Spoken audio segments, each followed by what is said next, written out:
work, but they were really proud of being Mexicanos. Real proud of being Mexicanos. Right. Mi jefe, you know, every opportunity he got, he would get his third grade Spanish book, literature book, and he'd read the stories de Paulito and how Paulito left El Campo to go to school and then graduated and came back to El Campo and helped develop El Campo. And you know, and it was so ingrained that we were Mexicanos. When you work in the field, and this I hear from workers all the time, is that there is probably nothing more beautiful than something that's created by Mother Earth. That when you work in the soil and you tend the soil and you cultivate it, and you know all the process, because that's really what farm workers do, is they do the whole process. They plant the product, they thin it, weed it, and then they harvest it. And then they see how beautiful the product is when they do in fact harvest it, because they see the finished product. And that of course brings you full circle to what we are, as to how we come into this earth, right? And so the dignity of that work, of course, is a very beautiful, beautiful piece of work. You also understand the beauty and the magnificence of nature because you live it, you see it. As you're working in the fields and you're seeing plants grow and you're working with them, and you see, and you live through harvests and reaping that harvest, even though you're not the beneficiary economically. But you cannot help but understand about life and death and the beauty and majesty. I did well in this, quote, traditional system because I knew what the system wanted. So I knew how to achieve that and move beyond it. But it was not because I was encouraged to do it, but it was because I wanted to do it, just to demonstrate to them that even this little brown face could move and do whatever he or she wanted to do. And that was important to me. That was a challenge. That was a reto. The harvest of crops was competitive among families and among friends, the peers. So I always wanted to be the one to pick the most cotton. And that was a sort of a competition among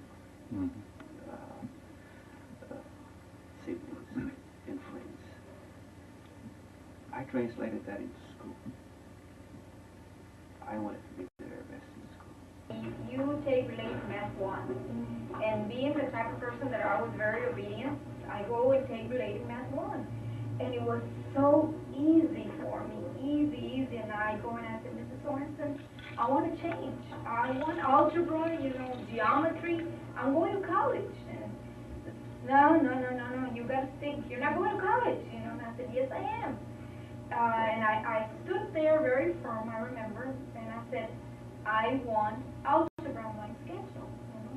And she finally got tired because she kind of ignored me at first, but I would not move because I wanted my schedule to reflect algebra. She finally told somebody, give the girl algebra.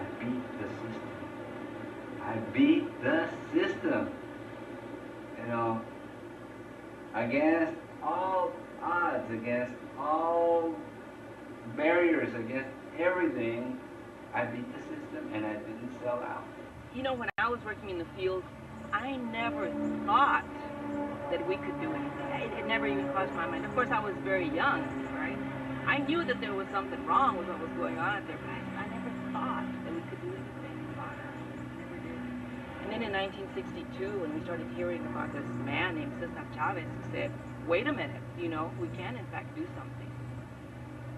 Then we began to realize that, yeah, you know, that we did in fact provide something that was useful to every human being in this country, and that we had a right then to some better treatment and some better wage. Education is critically important, and I advocate it in every way possible for everybody, but particularly for children whose families are economically poor. Education has to be the key, and I knew that going to school was going to help me. For school, for me, is where I learned what they call the soft skills. I learned how to communicate. I learned how to build the relationships. If you see the statistics in a big family, you know, 2 out of all of them to go to school. It's not that great, but at least some of us made it. And it's because the younger kids had more opportunities, and we saw those opportunities. And by then, the civil rights movement, different things were already in place, you know, so there was a lot of programs, Bilingual Act 68, all the different programs were there. I think that my experience was not as arduous and as difficult because of the things that other people went through, other people before I. But I know in high school I had experiences. I mean, that teacher, Mrs. Osuna, she was teaching me ESL, and so if she, you know, she noticed that I was doing well and was able to get me into the college prep courses. Somehow, teachers have always been in my path, and maybe that's why I became a teacher. There's a resistance to being, to being dehumanized. I may appear thusly, but I am not. I will do this because I need to survive, and so does my family, but I am not dehumanized. And so those stories, and so the poetry, and so the literature, and so the songs, and so the discussions, and so the analysis, and so cursing the viejo being the boss, whoever the boss is, or la vieja, female boss, in the sheds. So there is a constant resistance, and an understanding that this is part of the process, that there are other histories, and that it will not always be thus. But out of that, as children, you see that, and you experience multiple, not only emotions, but multiple mind processes of thinking. And you certainly see the dehumanizing conditions, but you equally see and hang on to the humanity of the people whose conditions are not human, or whose conditions are very dehumanized. And that is the source and the basis of that power, that strength, that people not only survive, but that they thrive and surpass. I'm Karina Raiza, and I'm one of the people you have seen in this documentary. As a child, I migrated to Delaware, Michigan, California, Maryland, and Idaho to harvest potatoes, cucumbers, apples, and grapes. In the United States, success is frequently seen as solely economic, and some of us in this documentary have experienced some of this economic success. However, as much as we appreciate the success we have gained, none of us thinks that success is all about economics. All of us feel that success is giving back what we receive from our friends, families, and communities. Having a positive influence on a large number. I think that what success would be to me. If a person is able to influence others for the better, I think that person would be successful. If he or she is doing a fantastic job, loving what they're doing, and they're making a difference.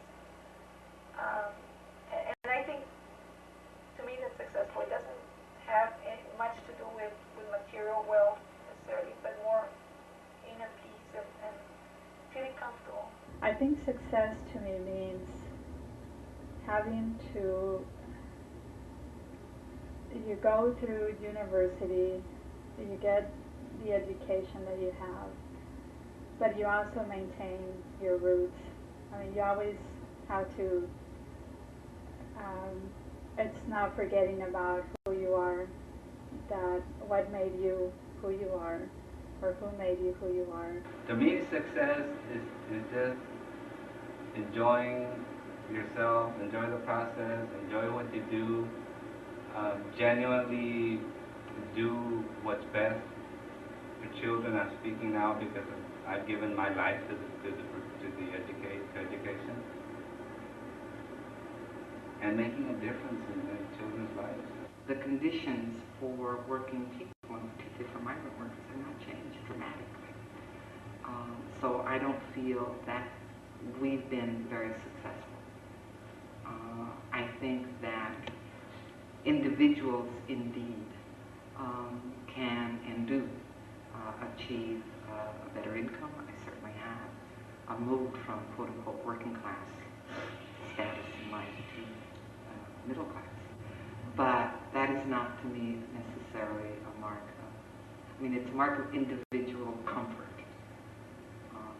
but it is not a mark of success in terms of what I think is important.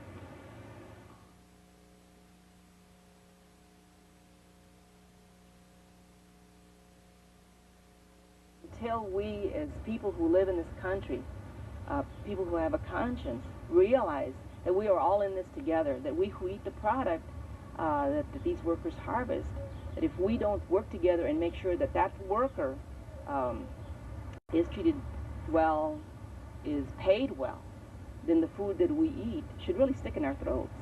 They were incredibly important and powerful resources, the resources of the human spirit and the human soul that can see beauty and draw upon it in the midst of incredible suffering and incredible exploitation and oppression that is still not daunted and that will and does struggle. And that's what this community of farm workers, Tejano farm workers, pervade and have.